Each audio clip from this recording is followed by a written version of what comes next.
Daddy Pushpa cinema release అయింది, మా hero cinema release అయింది, పోదాం పా.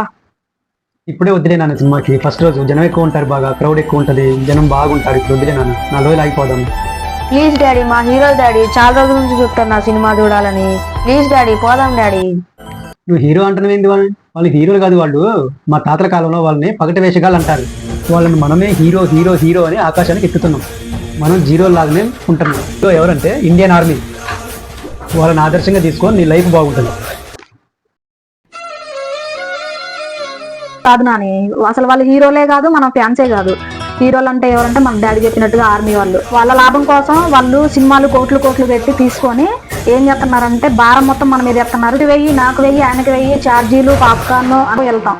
మనం చూడాలనుకున్నాం కాబట్టి సినిమాకి పోతాం. కానీ అక్కడికి పోయిన తర్వాత సిచ్యువేషన్ వేరే ఉంటుంది. ఎందుకంటే ఈ రోజే రిలీజ్ కాబట్టి చాలా క్రౌడ్ ఉంటుంది. ఆ క్రౌడ్ లో మనం పోయి చూడాలని మనం వాళ్ళ ఆ జనం కింద నలిగి చచ్చిపోయాం అనుకో, మన మొహం కూడా చూసేవాడు ఉండడు రేపు.